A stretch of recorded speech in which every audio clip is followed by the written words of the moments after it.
Hello everyone and welcome back to the DreamHack Hearthstone Grand Prix here in Valencia. I'm Raven and we'll be kicking off round number 5 very, very shortly. And the casters that are going to be bringing you this last series of the day, actually, going to be Lothar and Lorinda. Hey guys. Hey. How have you been enjoying the day? It's been pretty warm, as it is normally is in Spain, I've heard. Yep. But it's been a long day of Hearthstone, as Swiss always is. But what have been a couple of highlights for you, Lothar? I think the highlight for me was actually the last match that I cast with Soto. It was such a brutal, like, just, you know, show of strength from aggro decks, right? Why aggro decks are so always powerful in the metagame. Whatever the metagame is, aggro decks are always something you need to consider when you're building a lineup because you can just get crushed. Like, I think it's always cool to watch, like, you know, very long, drawn-out control matchups and intricate stuff. But sometimes you just want to see someone brute force someone out of a match, right? And it is kind of fun. What about you, Lorinda? Talking of that, I enjoyed watching Livon get his, or Livon, Livon, whichever it is, get his big win earlier today against Sivka. I thought that was really important for him. And yeah, excited to see that happen. But it's early days still yet. Yeah, and with the matchup we've got coming up, it's actually going to be pretty awesome, I think, because we've got Danielegend versus Snowman. And Snowman is a player that, you know, has come up quite often in HGG, actually. He's one of the more well-known players, mainly from playing in HGG, as opposed to being too well-known beforehand. What can you tell us about Snowman, Lorinda? Snowman, first of all, he doesn't want to have any Frozen jokes, so he's ruined on that one for life, because he's going to get them. Yep. But also, he's not the biggest name in the Italian team by far, but he's sort of taken the role of the communicator. He's the guy who talks to us in interviews. He's the guy who just does everything for them, and he's come a long way in that. He's a regular HCT player. I have a question. Like, if he doesn't want to have any Frozen, like, you know, jokes around, what about literally Frozen, the player? Oh, we could go there. Yeah, maybe they have to play each other at some point. There are a lot of times I've casted Frozen and prepped jokes. And I've just never had the moment to unleash them, because it's all good having jokes, right? But if you just randomly blurt them out, then they're not as good. You need the right time. So one day you'll hear me cast and you'll be like, oh, that's what he was talking about. He had them prepped for years. It's all scripted, like another developer, so don't worry about it. It's all scripted. Yeah, why is everyone looking at me suddenly? I know you love your, I'm ready for these jokes, you know, I'm going to bring out these exact jokes in this series. I know you love it, Lorinda. Do you know much about Danielegend, though? He's a player I can confess I've not actually heard too much about. So Danielegend in the last series, last summer, he went 7-2, which was enough to get in the top 16, but he missed out on tiebreakers. And I can't find the exact tweet, but I think he and the other guy who came 17th and he came 18th, they were like tweeting, they weren't angry, they were just like, it's our time. It's almost like the Pavel curse, right? You know, like almost getting there so many times. Same with Green Sheep as well. He's been like just missed out on tiebreaks on a lot of DreamHack. Yeah, well, that happens when it comes like to those Swiss tournaments. There'll always be one unlucky player that they're gonna end up finishing like on the 17th place, 9th place if there's a top 8 cut or something like that. So there's always that story to one player, right? It's nothing you can do. That's the nature of just the way it happens. There's a very simple thing you can do. Win more games. Yeah, get good. don't have to go on tiebreakers. Although I can tell you one story from my own private experience when I was playing in National Championships of World of Warcraft, and I ended up 8-1, and I was 9th. The only player with a 1 loss that was 9th. Wow. Player, just because of the fact that my opponent that I lost to in the first round dropped after the first round. He won and dropped. But at least you've let it go now. Yes, I'm still angry. At least it doesn't still haunt you to this day. But let's get back to the series we're going to be bringing you guys. We can see the classes and the picks and bans overall for these players. And something that's been interesting to me is how people are approaching the last hero standing format so close after a nerf. You know, after a big shake-up of the meta. You can see it looks like double Shaman ban out for both these players. Well, that's interesting. Double Shaman. No Druid for Danielegend. Actually, that's not Danielegend, it's Danielegend. It is actually, Danielegend. He uses one L to say his name and the legend. Agent. We have to ask what an agent is. No, I'd love it if that's just his name. Danielegend. That'd be so Daniel E. Gen. That's legendary. Hey. Wow. I like it. Nice. But yeah, no Druid for him. That's really surprising because the entire day we're kind of like hyping up the Jade Druid and like maybe not in a positive light. But at the same time, Danny didn't bring it at all to the tournament, which is interesting because both of those players are actually 4-0. So that means they're having success with their lineups. Yeah, interesting. It's something we're seeing, actually, the Shaman getting banned and the Druid having, like, the free pass. But that might all change as the meta settles down. Like, people get used to what lineups are going on. So interesting to see that. But yeah, not bringing it at all. Still bringing 4 powerful classes, but it's obviously working. Yeah. And I've enjoyed seeing the evolution of bans and stuff come into, you know, as rounds go on. Maybe some bans are going to change up a little bit. But I think we are about ready to get into the match. It's going to be round 5, the last round of the day. We're going to be moving on to another 5 rounds tomorrow as well. So we'll be getting to the match shortly. But, you know, how important is this match? Because I do feel like the round 5-ish, 6-ish really separate the wins. Because once you get to 6 to 7 wins, you can actually, you've got a safety net in the last few, right? I think that will be the case with 9 rounds. Sure. But oh, yeah, we are on 10. 10. We are on 10. It's still very far away, like super far away. You need to get actually 8-2 to be in the top 16. So when you're 4-0, that's not even middle, like of the, like, you know, it's not even middle of the entire Swiss run. It was funny actually. I was just stood outside before and I saw Zyrez, Tyler, and Camlin, and they were like, "Oh," I said, "You know, how's it going, guys? How's the Swiss going?" Like, "Oh, we're all 3-1," and I was like, "Oh, okay, that's pretty good. You know, you still okay?" I'm like, "Yeah, a bit tired though," and I'm like. Yeah, I can believe it, friends. Yeah. You know, and then they've got, you know, this again tomorrow. And then if they make it, they've got top 16 into top 8 into obviously, you know, like the rest of the tournament. So it's a big ask for a lot of these players to continue playing out. And look at Tyler. Tyler plays probably more Hearthstone than half the players in here combined. Yeah, like, sure. It's kind of ridiculous. Yeah. And he's tired after a full day of Swiss, and that's kind of the grueling effect it has. You know who has a lot of, you know, work on their head as well? Casters. No, we've got it easy. We've got it easy compared to the players. We're watching Hearthstone all day. How can that be bad? Yeah, definitely. I mean, everyone on Reddit knows that it's just, it's so easy to talk about Hearthstone, right? Of course. You just everyone knows chat about the game. But yeah, 4-1 is only, you've got to do it again. You go 4-1, it's like, I've had a good day, yeah, I've gone 4-1, right, do it again tomorrow, you're in the top 16. It's like, what? Yeah, it's definitely a big ask, but as I said, we are going to get into this match right now for you guys. It is round number 5 of the day and the last round of the day. So Lothar, Lorinda, enjoy.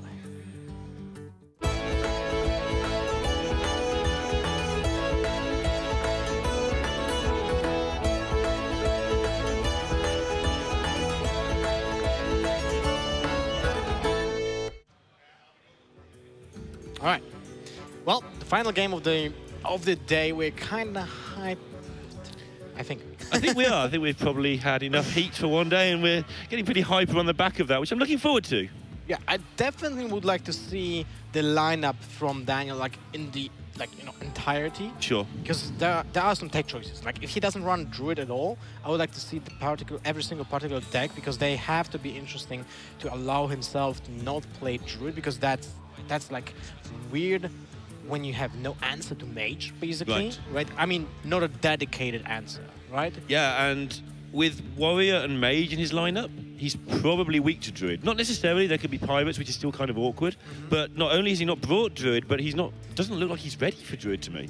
And he didn't ban it, right? I mean, ban the Shaman. Yeah, but he's got Paladin, so there is an answer there, and he had his own Shaman, so he has 2 answers to Druid, so he's not coming with no counter. You come with the 2 counters, 1 gets banned. That's how you work it in Last Hero. But he's still got 2 potentially weak decks against it and not brought it himself. I want to see how he deals with the opposing Druid, how he keeps his Paladin back to take it on. Well, there are some merits to like kind of, you know, surprises with bans and strategies if you have actually knowledge about deck archetypes. And that was what I was asking. Turns out Snowman is actually playing the aggro Druid. Wow. Which, this is the 3rd time we actually see it today. And we have seen 8 matches so far. This is the 9th match. So 3 decks out of 18 were actually aggro Druids. Actually less, because we didn't see like Druid in every single player's list. So it seems like aggro Druid seems to be very popular right now. Yeah, something Sotter was saying earlier as well. I corrected him after round 2, but it's more true after round 5. His word does get about of which players are playing which decks.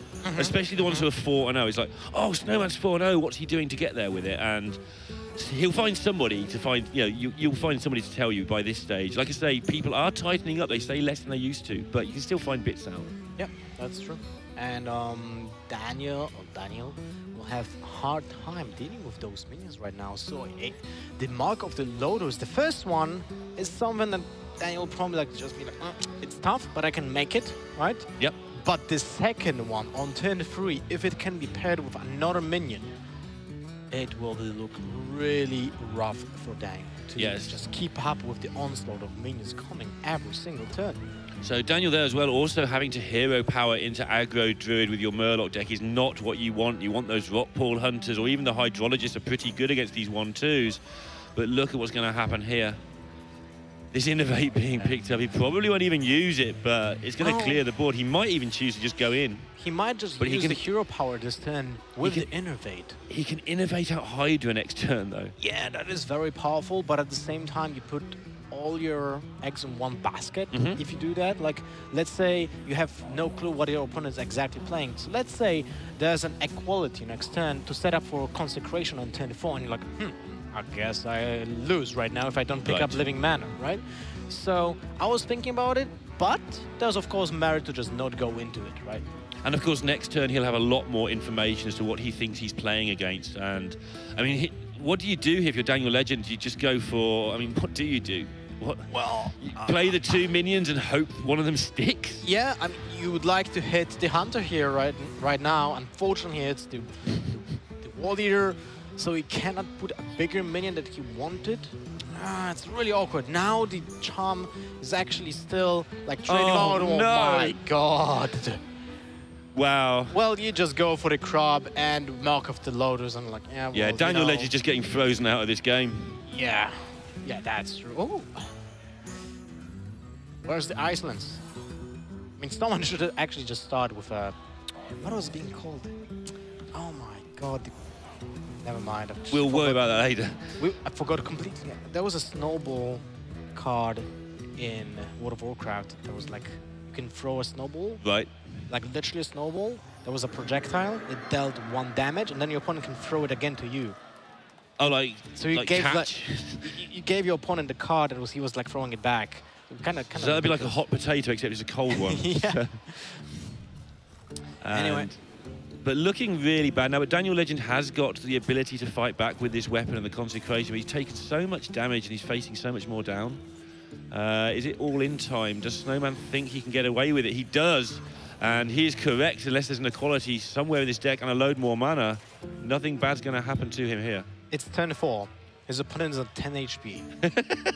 And there's 16, 22, 26, 29, 32, 36, 41 points of stats on the board. Right, now I'm a caster, so I'm not sure what that means. Does that mean he's going to win next turn? I think that's enough to settle the score on game 1, and that means Snowman is taking it blazingly fast, so fast that he actually melts in the process. So it's 1-0. 1-0 to the Snowman, and aggro druid doing what it sometimes does best, which is just kill you in 4 turns. We have seen this today quite a bit, to be fair, and I'm starting to think that people should just ban druid. You ban Jade druid, you ban aggro druid, and just ban decks that are capable of winning out of nowhere. Yeah, I think it's interesting because I think people have prepared for Jade druid or nothing. Yeah. And so if they're prepared for Jade druid, they want to leave the druid up if they've got no information, because they're ready for it, they've got tech for it. And then suddenly they get hit in the face, and it's like, oh, maybe I should have banned this, but it's too late. Obviously, if you've been on stream, your cover is blown. Yeah, but look at this. I mean, when you can throw away and innovate from your opening hand as an aggro deck. Fantastic. Like, what's happening? Yeah, that's, we did talk about that with Subtle, but the fact that aggro druid is literally the only druid deck that can allow himself to not play double innervates because the card gets weaker in the process in like next turns. But here, when you could just keep one, throw away the second one, so you probably don't get it from the top. Here we go. It's insane, and this is the most complex decision for Snowman in the entire game, most likely. What to do on turn 1? When to play both minions, if to play both minions, when to play the buff, because your opponent has access to cards like, in example, Doomsayer. Yep. How much damage to set up on the board? Do you bait it out? Do you wait? And seems like Snowman just wants to go for the Hydra on next turn. Well, I was staring at Snowman's hand. I think, did Danielegend keep that Doomsayer? Did you notice? I think he should. But yeah, in his opening hand, did he keep it? So Snowman may know he's kept a card. If he knows that, that's why he's not going all in with these Ravens early, because they just all get blown up. Well, do they? I mean, if you play double Raven 10-1, that's 4 damage. Yeah. Buff is 6 damage. Innervate hero power is 7. That's ridiculous. It's enough, right? I mean, if your opponent has a Doomsayer, he just lost it for nothing. But in fairness, how do you keep the Hydra off the board as mage? You can't polymorph it till 4. You can't Doomsayer it. You frostbolt it, it slows it down. But if you anticipate that there's a Doomsayer and it's gonna be played on 10-2, right? Then you can't play your Hydra on 10-2. Right? So, okay. So if you play a Hydra into a Fledgling, your opponent's in a pile of trouble. Yeah, he really is, because Danielegend now has to deal with the Hydra with all this mana he's got available to him. Yeah, that's not really easy. And if he does that, there's going to be nothing left for this Fledgling, and this is absurd. And if he uses a Frost Nova here, it's basically an Ice Barrier. That's what it essentially does. So you know that you have to keep the Doomsayer and the Frost Nova for 10-5, but that means that your opponent will have 2 attacks with the Hydra. That's 16 damage from 1 card. I mean, okay, 2 cards because you use the Innervate. But then next turn is Fledgling, and you need to react to that as well. Right. So the way he's going to have to go about it is to try and stall this game out as long as he can. Obviously, that's the plan. And hope that he stabilizes on a low number, draws Alex Straza with a block up. This is all miles away. Yeah. And then heal himself and get back into it that way. And then find a way to beat Living Mana. He's got the Flame Strike ready for that side of the game. But he's still got to deal with all this early stuff. And that's miles away at the moment. Well, to be fair, I think Daniel is not in that rough of a spot if he actually picks up decent cards next turns. Because that Hydra, even when it deals 16 damage, it's going to be hard to go back without Living Mana into the game when there's Doomsayer Frost Nova. Right. What I do like about this play here from Snowman is he's saying, okay, if you can deal with a Hydra, you've got to deal with a bird, and you're not going to be able to. Like, Fireball's fine, kills the Hydra. The other way, you can't Frost Nova Doomsayer now, because it's turn 4. And the other choice you've got is you can ping the bird and trade into it, but then you're taking another 8 in the face. He's managed to make it so that there's not many good options here for Daniel. The turn 4 for Mage is actually really awkward if you have to squeeze in the hero power, because that means you're not able to play any of the crucial free mana cards. Those are Secrets, those are Arcane Intellect, well, basically those, right? Those are like the crucial cards that you want to play on turn 3 every single time. And now it looks like, well, Snowman is dealing additional 8 damage. He can actually manage just not to play anything. He can just wipe face as well. Yeah, I mean, we can see the hand. This always makes it difficult because we know that the combos in Danielegend's hand to clear the board. But, I mean, we know. Snowman doesn't know it. But at the same time, he can keep track of the cards being kept in the hand, right? So if your opponent, especially if you didn't mulligan away the Doomsayer, I mean, that's literally, I can't name any other card than Doomsayer in that situation. And Frostbolt, but you've seen it already. Yes, I mean, no one, that can't be a Fireball, no one would keep it, right? And even if there would be a Fireball, it would have been used. So it's kind of weird. It's kind of weird that Snowman didn't read into that. I think maybe he thought that even if he thinks it's there, that this might be his last chance. He's running low on stuff. The Mage can stabilize. This setup next turn lethal with Savage Roar, and maybe he just felt, you know what? Even if he has it, I have to just go into it here. Well, if he has it, he could have just played 1 minion. Was that enough? It was 8, 10. Yeah, that was probably enough. Yeah, you're right. So he could keep 1 back there. Yep. And then buff with a Power Wild. It cost him 1 damage. 4 damage it would cost him. It doesn't matter because he's got so much in hand. Sure. Exactly. So it seems pretty weird for me to invest so much just into turn 5 for Mage. And it might bite him back. But there are 2 cards, most likely. Maybe 1 because he plays Hydra. That will rescue him. And that will be the Living Mana. Right? Most likely, because there might be a Blizzard or something. But this is the turn for Daniel when he has the room to breathe. the room to play some cards and not be assaulted by small pesky minions or a Hydra that just smashes his face. Yeah, that's not a small pesky minion. That's a giant Hydra of death. But that's gone now, and Snowman does have this burst damage in his hand, and Danielegend will be probably aware that some of that exists. But Daniel should be able now to set up a block, like you say, room to breathe, maybe develop a Medivh. Maybe he'll keep that back, maybe just play a Doomsayer by himself another turn. Lots of choices, but they're all good ones, not all bad ones this time. Yep. I mean, if he wants to, he can actually develop Doomsayer as well. Yeah, it's all about whether he feels that he can wait one turn for that and be greedy, whether he feels he needs board presence. Yeah, he's going to get those secrets made and get on with it. That's also a good choice because he plays around living mana.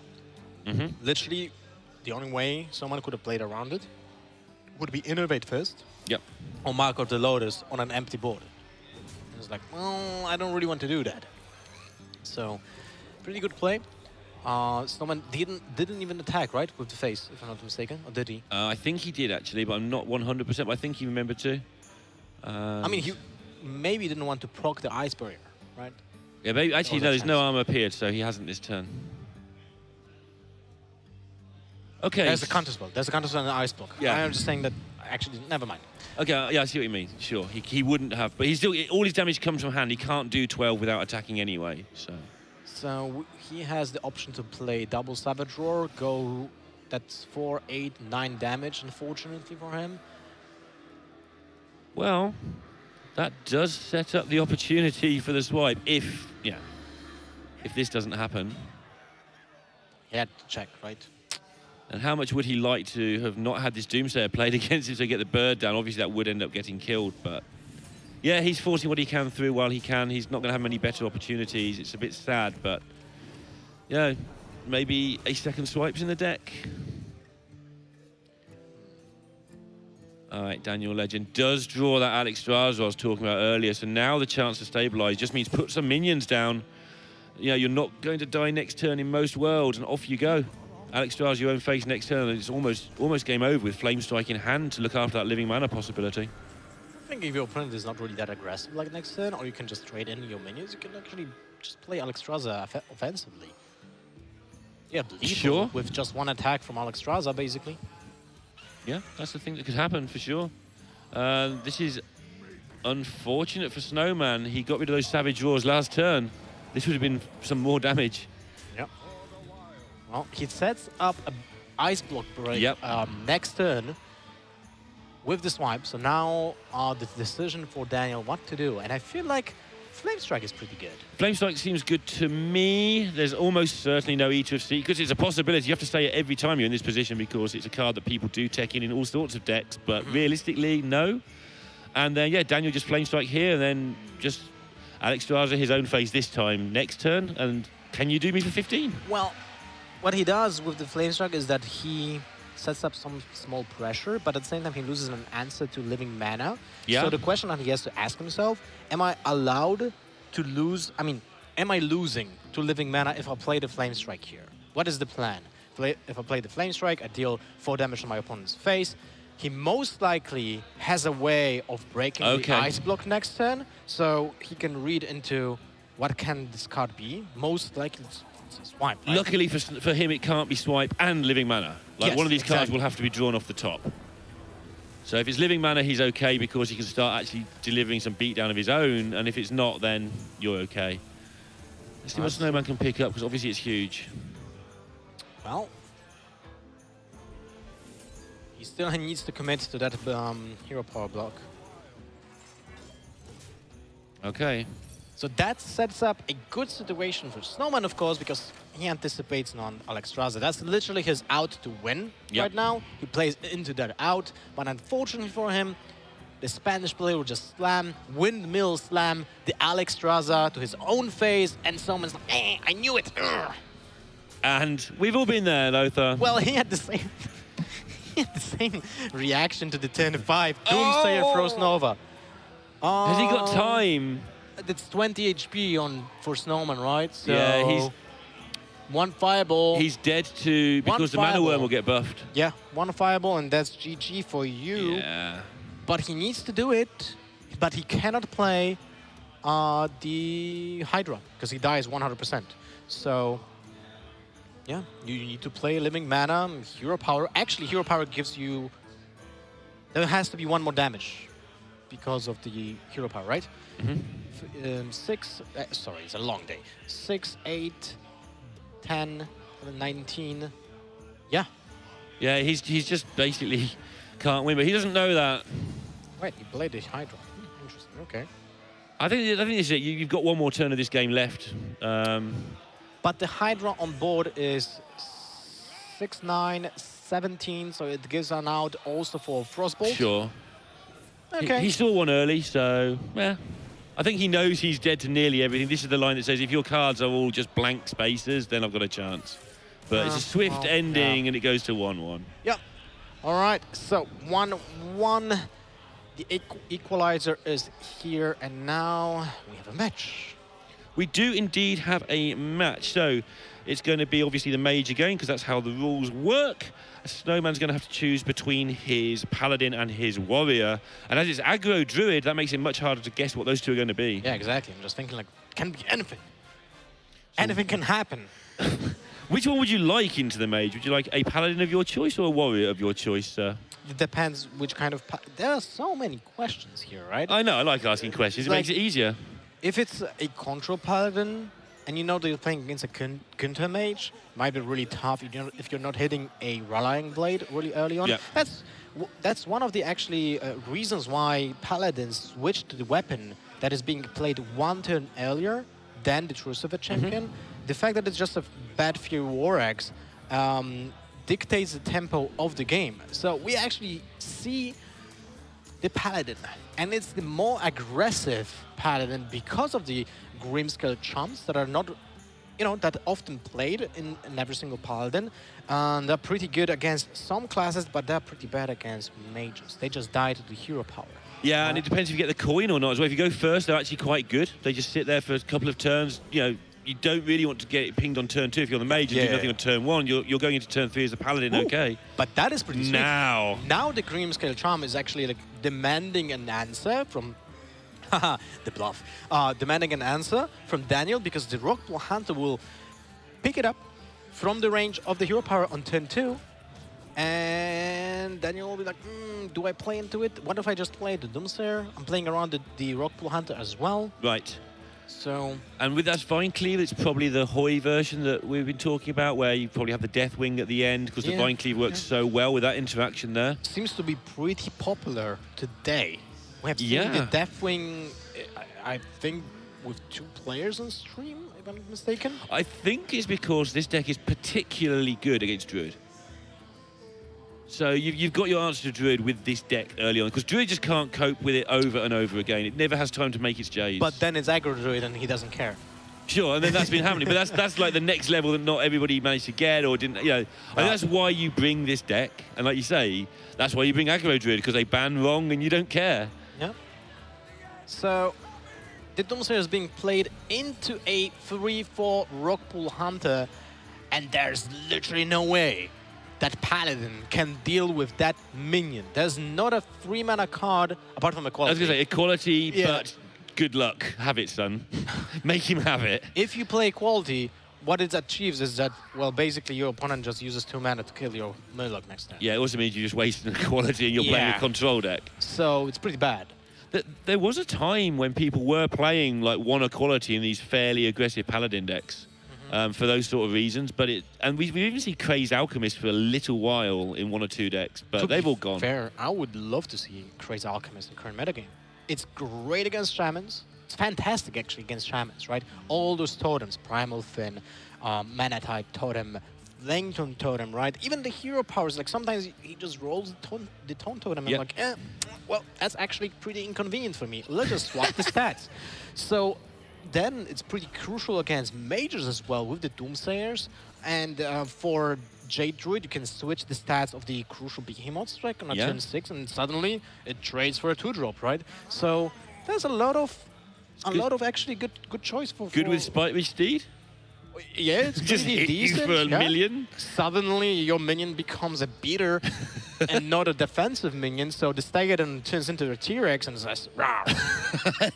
Yeah, there's the Stegadon. It's just been eaten alive. All right, so Snowman is reduced to just putting this Murloc War Leader on the board. This is the downside of this deck if your opponent deals with the first two Murlocs, of course. By the way, it also has cool synergy with buffs. Like with War Leaders, you can switch out the stats and you have a permanent buff on the health and stuff like that. It can be pretty fancy, so you don't use that every single time. But there are some scenarios when you're like, oh, that's out of the box thinking. And suddenly you win a game. So yeah, it used to be a thing in Zoo with Direwolf, didn't it? The same sort of deal. Yeah. You'd play it in there for all the reasons you just gave. Or with the Flametongue Totem. Suddenly you give +2 HP on your own minion, and it still has a buff to its attack. Meanwhile, this has been plodding along as this game does, with Snowman trying to develop a board, and Danielegend just filling up his handful of cards, ready to get a handful of answers. Is it in time to deal with a Finger? Well, he used one Doomsayer. I mean, he has the Flame Strike. He can, and I don't think he should, Frost Nova and then Flame Strike the turn after if Finger comes down, so he'll be fine to deal with it if he has to. When you have a Flame Strike, I actually would like to even allow the Finger to attack once. It's like, oh, sure. War Leader might mess you up, but you've seen one. Yeah. Although, the fact is, like, if you allow the Finger to attack and kill something, the downside of it is, I mean, you can kill those minions, and you go into fatigue faster. I mean, you make your opponent go into fatigue faster, but at the same time, you allow him to have higher value draws. Yes, because you're taking the 1-drops, the 2-drops out of his deck. But at the same time, you can get those pesky Hydrologists without the Battle Cry, right? So that's also pretty cool as well. Yeah. Yeah, get rid of those eye for an eye possibilities that are so annoying for Mage in this matchup. They're not always even that relevant, but they're something you've always got to have at the back of your mind. But Daniel is playing really slow, wants to get that Flame Strike value next turn, and now Snowman is facing a difficult decision, the same decision that he was actually facing in previous games. Do I play into a Doomsayer Frost Nova? Do I play into a Flame Strike? Do I play into a... what was the last one? Doomsayer Frost Nova Blizzard? I can't remember the last match. There was another one. Yeah, but he is kind of like facing those situations every single time, and he plays into those situations every single time. So let's see what he does this time. Yeah, and I think you've got to keep the pain coming and just trust your deck to fill out the later game with this. You've probably got a Tyrion, you've definitely got a Deathwing. We can see it. There's a Vine Cleaver. Yep. If this board gets eradicated, just do it again. And if that one gets killed, you can probably get a third go at it as well. If that one gets killed, you're probably going to lose. But that is pretty weird. Now he plays around the Flame Strike because he gets the War Leader on the board, so the Finger needs to attack this turn. He gets the 5 HP, doesn't die to the Flame Strike, but everything else dies. And the Finger's on 1 HP. That is pretty weird for me, especially that you're not putting that much pressure right now. You can give it the Finger the Divine Shield the turn after, though. That's the Protector, right? It's a bit of a distance away from me, but I think it is. Do you like it? I mean, your opponent kills 3 of your minions and misses their turn. It's not the worst, and you've still got something there. That is true. I'm just thinking, like, Snowman has a tendency to overcommit a lot. Yeah, he has been definitely going for it. I think this matchup is I don't know. I think, yeah, okay, sure. I don't know what I just said. Just a whole bunch of words. I'm so sorry. Just none of that said anything at all. It's a long day. But he's overcommitting, but he does have a Deathwing in hand and a Vine Cleaver, which means he can set up a good board with the weapon into a Deathwing 2 turns later or 1 turn later and do it all again. Yeah, that's true. I mean, he can... I think he rationalizes the overcommitment in this case because of the fact that the Vine Cleaver is like a fill in again, but it's very weak at the same time. And he just wants to get rid of those cards as soon as possible because that Deathwing needs to be slammed on the board. But at the same time, the Deathwing is not really that powerful if you're facing a deck that has a 3-mana Frost Nova that can be paired up with a Doomsayer, and then like, well, okay, I guess my Deathwing dies. Yeah, exactly. So I think he's trying to make that happen before he plays the Deathwing. So overcommitting, he's trying to bait that thing to happen where, hey, you haven't got your Doomsayer anymore. And I have got my Deathwing, and then you can drop the Deathwing and start. It doesn't take many Deathwing hits to the face to kill somebody. And he is now going to get the value out of this Divine Shield, I feel. Yeah, you take it as soon as possible in this matchup, I feel like. Yeah, you don't get many chances, right? Yeah. It's kind of unfortunate that your opponent has a minion on this board, so you can actually ping an attack into it. But it's pretty cool anyway. He's hiding the Divine Shield behind the taunt, so give them maximum life. I like this. And this is, I think this is the theory behind why he went quite wide before, is so that you get the maximum value out of these Divine Shields, because he knew that one board would eventually stick. Yeah, good point. Very good point. Okay, Snowman did execute a plan that he was setting up. Yeah, it's nice to see that happen, right? When you're not quite sure where they're going with it, and then you see it happen, it's like, oh, this makes perfect sense. Now look at this really difficult to deal with board for the Freeze Mage, or for the Gunther Mage. It's nice to see a plan work out. Yeah, and it's nice to see people planning that far ahead. Where is that quote from? Isn't that from Batman? Joker was saying that, I think. I don't want to commit to an answer because I'm a coward.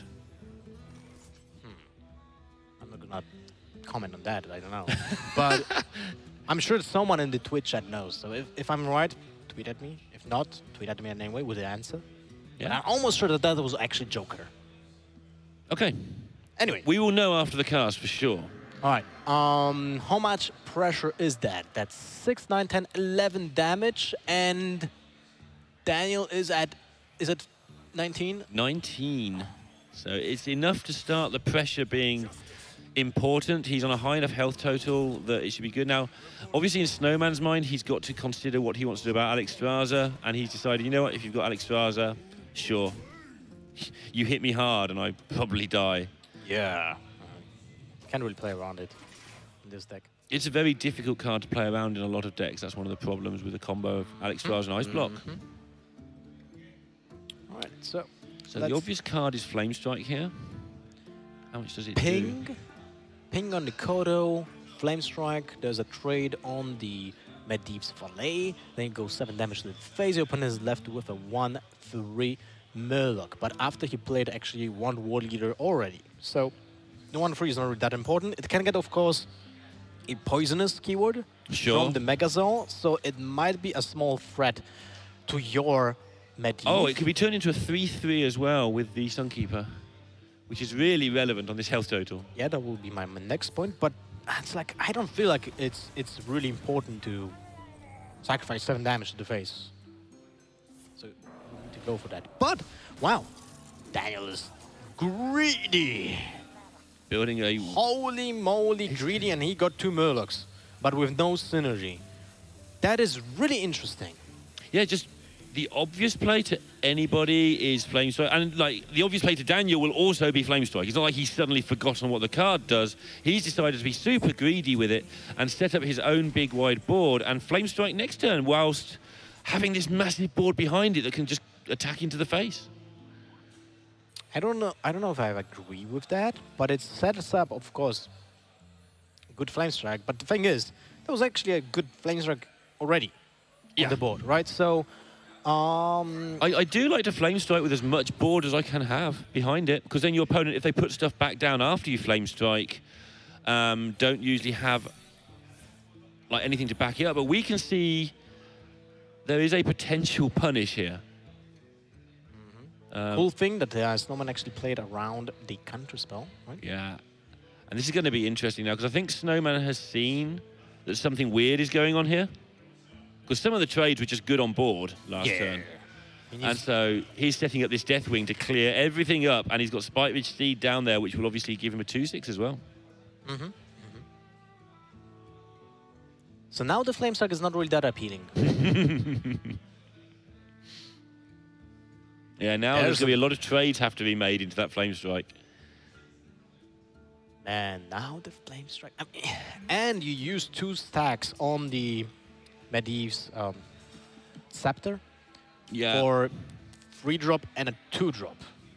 So you don't want to play the Glyph first. You would love to play the Glyph first, but you don't want to get that value out of the Scepter with the last charge. So, Malkarok, well, decent-sized minion, good I would enough, say. yeah. Yeah, it's good enough. Now you can play the Glyph, but imagine that he would actually play the Flame Strike with the 7-drop last turn. Yeah. Imagine the swing this turn. Now, right? this is also a thing that doesn't come up very often in Hearthstone, where these guys are facing each other. And Snowman is just sitting there trying not to burst out laughing, I should think, at this point. 'Cause he's got the Deathwing in hand. He's just like, play more things. Just keep playing things. He actually wants to do the same as Daniel. Like, be greedy. Yeah. Be greedy. Play more cards. Oh. And because they're facing each other, obviously, this element that doesn't always come into Hearthstone is actually coming in, where Snowman is looking incredibly... Like, he hardly moved through that turn. Because he wasn't quite sure. He was going, oh, this might be too tempting to wait one more turn, though. Get a Megasaur board set up. Well, now I actually like trading with the Inquisitor, killing a second minion with the Medivh's Valet with the Cleaver, and then set up for the huge Keeper. Okay, I'm okay with that.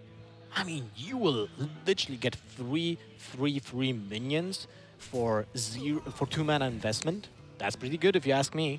Yeah, and the Flame Strike has gone. That's why Daniel was hanging on to that Flame Strike as long as he dared, because he knows that at some point in this game the Tarium is going to happen. And that Flame Strike would be so valuable there. Actually, that's good enough. What I'm talking about. Breaking the ice block here is way better. Sure, but he's now going to do the massive Tarium as well, so it's fine. Yeah, He did both can things. do both, yeah. Absolutely fine. Just combined both plans together. I like it. And he's still hanging on to this Deathwing, which could still be a game changer, because Daniel is going to run out of freezers. Not soon, but well, soon-ish. When the second Doomsayer will go down, that's like the green light. Yeah. For the Deathwing. If, of course, the game is not just over. I mean, this amount of pressure that Snowman is finding, he may never ever need to play this. He never wants to play this Deathwing. You know, it's just your emergency button, but. When Daniel was down to 2 cards a moment ago, it looked like it'd be a good one, but he didn't need it. He just managed to find other stuff to do. Yeah. Snowman. And again, by going slightly wider than we would have liked, that Flame Strike's gone in a slightly unusual fashion, the way it happened. But the Flame Strike ended up getting used, and now he's free to make this board of 3/3s. Good for Daniel. Actually, every single play is awkward. There's no clear indicator. How do you want to play out this turn?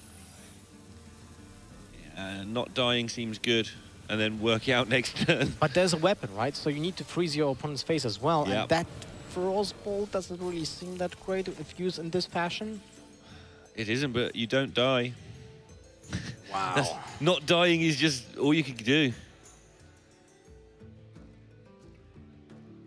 So Snowman working out if there's any reason not to play Spite Ridge Steed, and also what to put it on if he plays it. And he's just going to go Megasaur first and see where he stands. Not Plant, not Divine Shields. They're the 2 things he probably would have liked.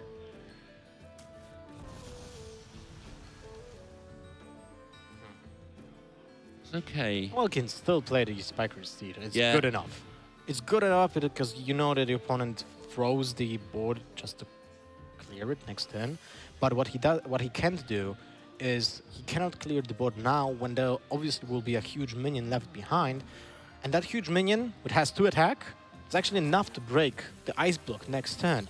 And even with Divine Cleaver still on the board, you still need to find another way of freezing your opponent's face. So it's super awkward. Yeah, there's Frost Nova Doomsayer, but it doesn't do anything. Not Frost anything Nova, right? relevant. Yeah. It doesn't do anything that you want to, but you kind of need to do it.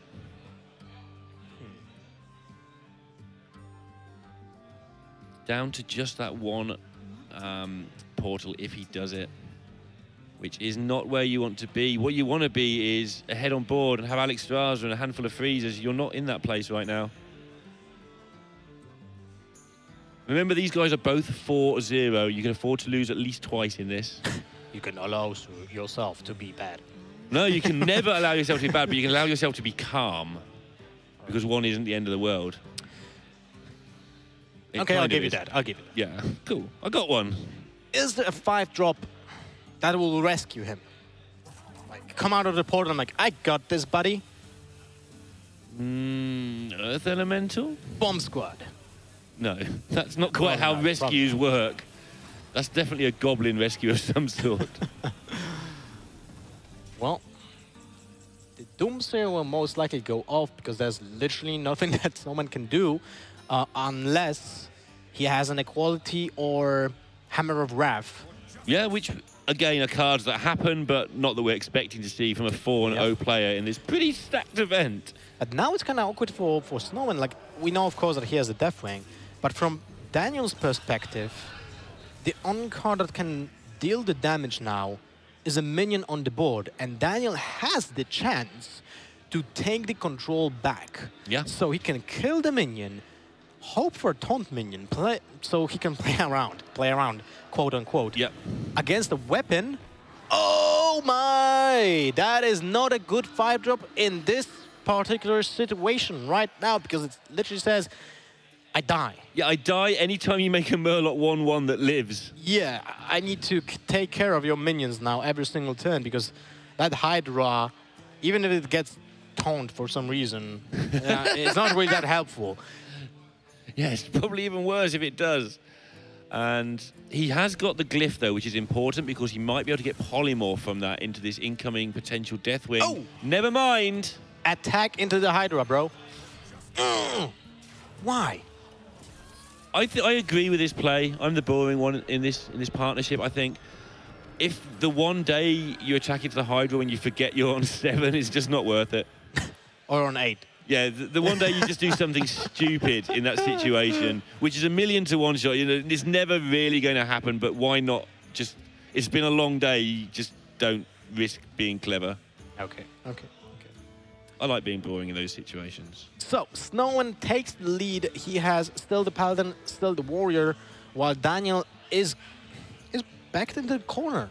He only has his lonely Warrior of his own, and that Warrior might be both a Taunt Warrior or a Pirate. Actually, they both kind of fit into the theme of his lineup so far. I can't really say which one would be better. Oh, look at that. Turns out it's Pirates. Yeah, turns out it's a Pirate Warrior. Snowman Who has knew? got the 1/3. What's Daniel got that's any use? That's an awful hand for Daniel. To be fair, after playing Wild for like a month when I was tryharding to get like, Iron Legend, when I played Pirate Warrior in Standard, I'm like, this deck is so bad. Like Really? when you compare it to the Wild version is like literally Wild.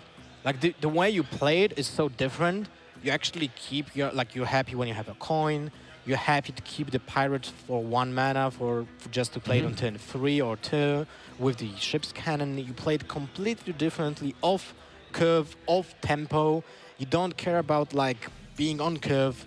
It's so different. And yet it's only like 4 cards different, right? You got Deathbite, you got ship's cannon, and not much else different. 1 or 2 bits and pieces. I'm thinking there's something else.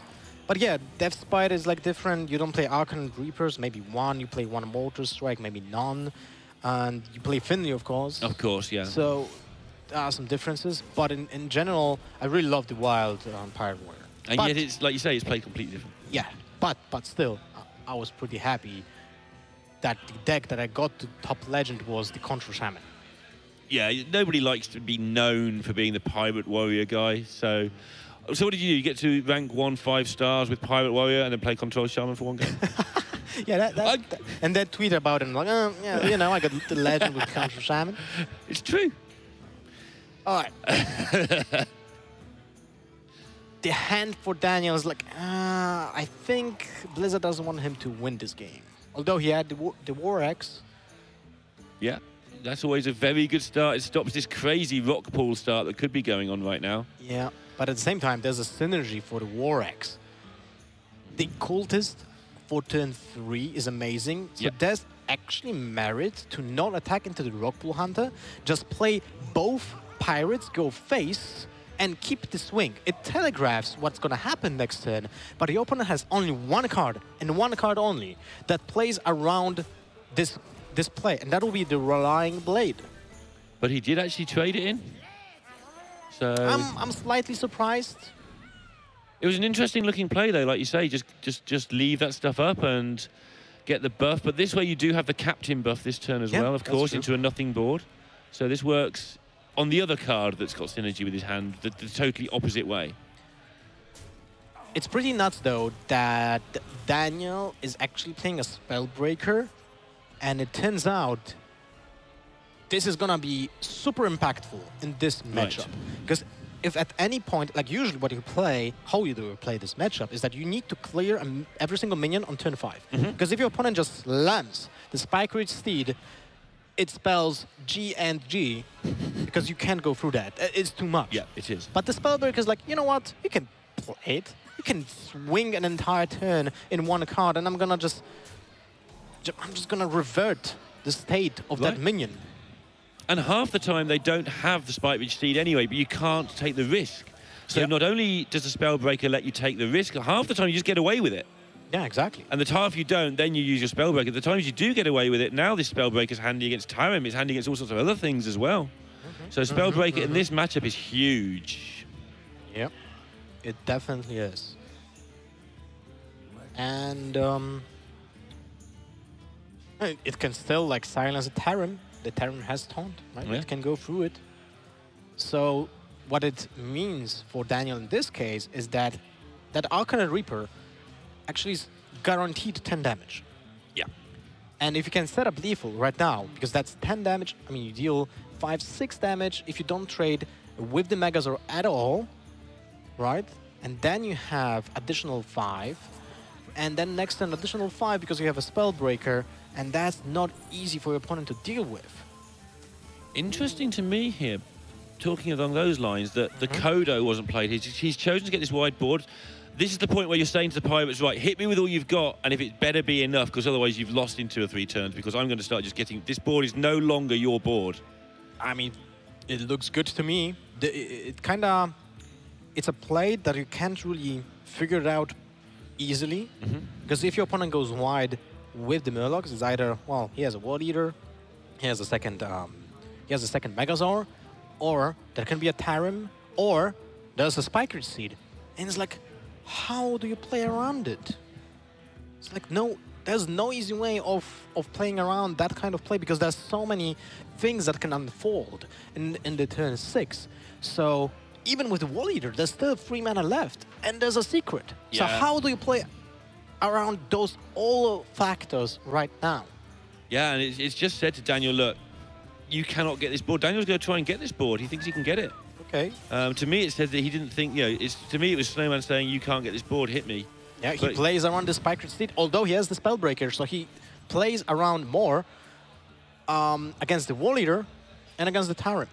Right. Because the Tarim would actually benefit Snowman so much, swing the board so like, in his favor, most likely Daniel wouldn't have an option to actually push through anymore, because the pressure would be high. Yeah. And with double Arcanite Reaper, Daniel had a much better chance of doing that than maybe Snowman would realise. Yeah. Because he's got 20 damage in his hand, so he could take that 1 or 2 extra turns that you normally wouldn't. You'd normally been very nearly all in by now. Maybe 1 Arcanite Reaper and some minions and you're done. Yep. All right, so how does this change anything? You can't snipe the taunt minion with the Kodo, unfortunately. You can go for your Megazord, and probably kill 1 pirate, but that leaves 3, 8, 10 damage on the board, so you're 2 off, and your opponent has 2 cards. One that he was keeping the entire game. What you can read from that is most likely it's Heroic Strike. Yes. You don't anticipate it's a Spellbreaker, like no one reads that.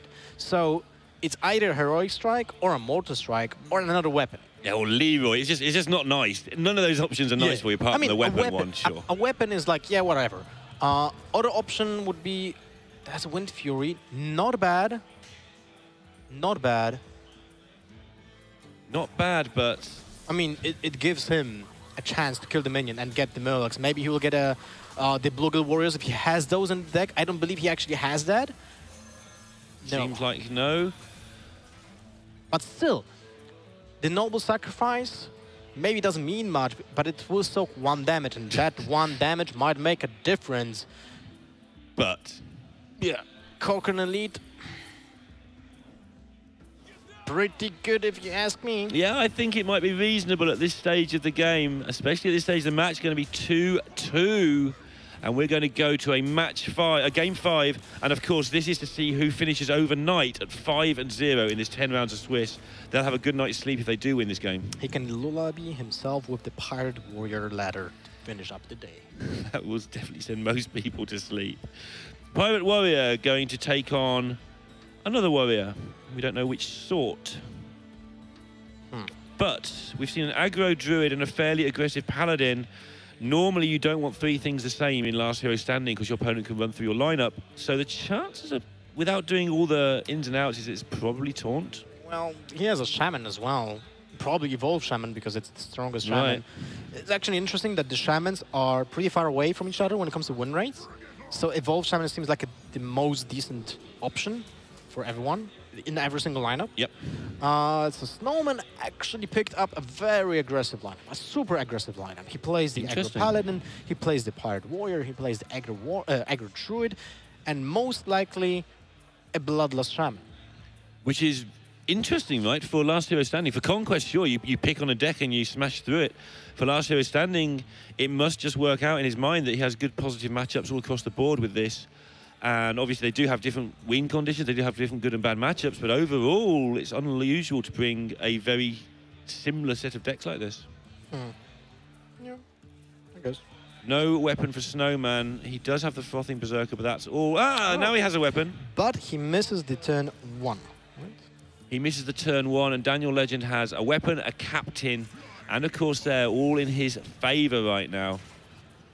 And that is going to put Daniel in a good spot going forward here. That's something.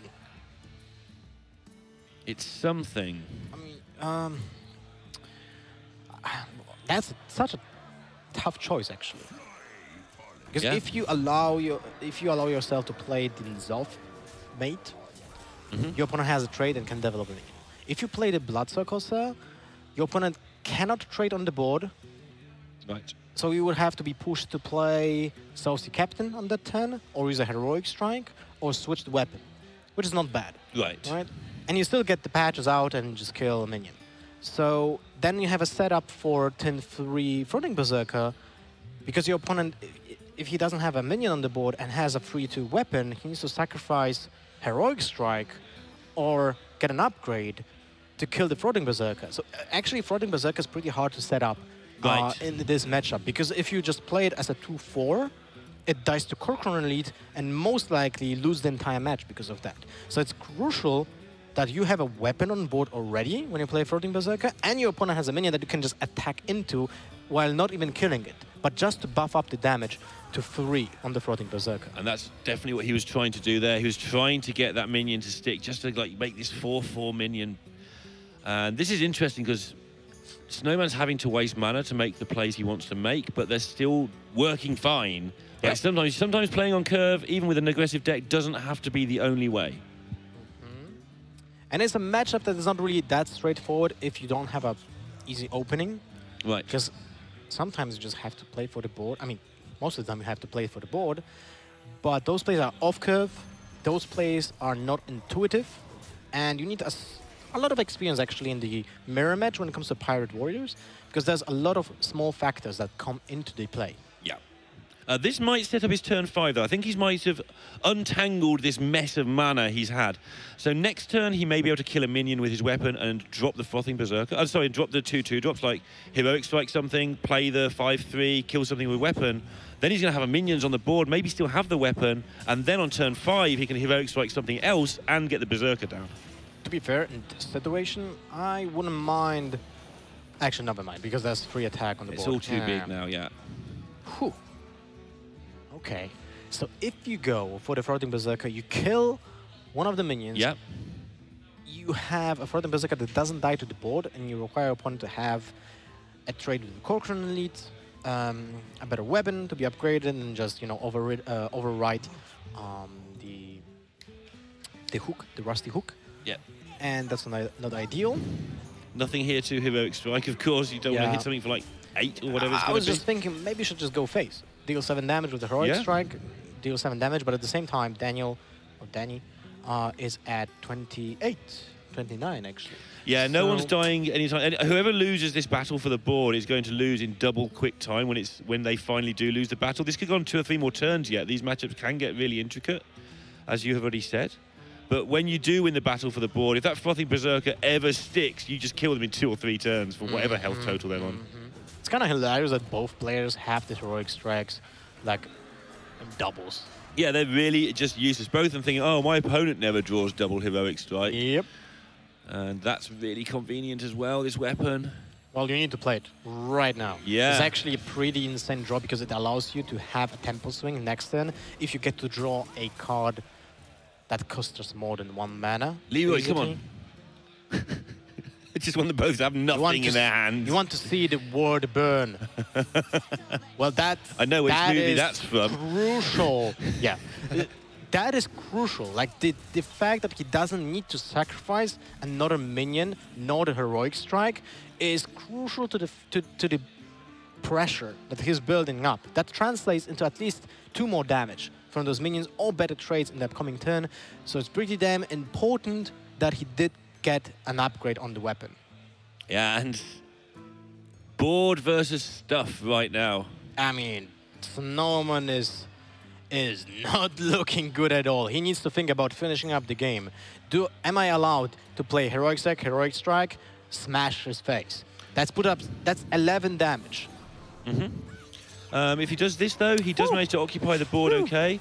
He's got heroic strike next turn to clear another big minion if one is played. Most of them don't have more than 4 health. And this 3/4 is at least challenging the board. Yeah, that's true. So those are the situations when you have to take some risks. Yes. You are actually not sure which play might be better. Like you might still be missing board control tools next turn. You will use your health as a resource, not really looking great. Like your heroic strike is just a bad weapon at this point. Yeah. And it seems like he committed, and he needs to commit again. He does, but he is going to be in the range where we can see Daniel has nothing in hand as long as this taunt is played. Otherwise, it's just GG. Well, he needs to play the pirate. There's no other way. Oh, that's going to be that.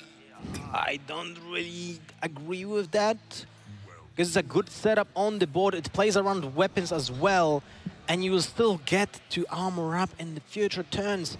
And now Daniel is just picking up the win with double heroic strike to the face. Snowman obviously thought that he needed more armor than we thought he needed. Yeah, what a series, guys. Like, that was kind of awesome. It's like a Snowman melted under the pressure in Valencia. I think you didn't hear us. Yeah, we did that later. one. I mean, earlier. Damn it. That's already off the list. I know you have some jokes here, like written down, but all are used already. It's just gone. So, no point. yeah. I try, and this is what happens, guys. But yeah, that actually was a bit of a crazy series. The Pirate Warrior games, especially, I thought. Although, you know, as you said, like I think you said, Lorindo, where it's just as soon as someone loses the board, the game ends very, very quickly afterwards, as is pretty common in the Pirate Warrior mirror. But yeah, that series I was kind of surprised for Snowman to see him actually lose that. That last turn with the pirate was important, you know, whether you play the taunt or not. I would always be afraid of a lot of the damage, but to be fair, I think he was on 6 health after the armor up. So was it 7? Yeah. So he's thinking, well, there's 1 power on board and 1 card, so you know how he had 2 heroics right in hand. Yeah. So it didn't work out too well, and it looks like he's not going to be going into tomorrow's 5-0. He's still fine. He's 4-1. Yeah. So he's allowed to lose some games, as Lorinda said. Yeah. And still have chance to advance to the top 16 tomorrow. We actually have a really long day tomorrow. It's going to be a long day, but it's going to be a good one because we start with all the 5-0s, the 4-1s. We get the tournament is now developed into an actual living thing that we can understand rather than just a mess of herding players into seats. Yeah, 100%. That is round 5 for the day. We've got 5 more rounds tomorrow as well as we're going to get into, you know, the top 16, and then we'll finally on Saturday be able to cut all the way down and find out who is going to be the DreamHack winner here in Valencia. So I'm definitely looking forward to that. But as you said, it's been a pretty long day one for the players and for you guys watching, but we do appreciate it. We're going to be back same time, same place, which is 11 a.m. European time tomorrow. So make sure you check it out. We're going to continue the Swiss, find out who makes the top cut. So thanks a lot for watching. This has been DreamHack Valencia, and it's going to be awesome tomorrow. So thanks a lot, and we'll see you then.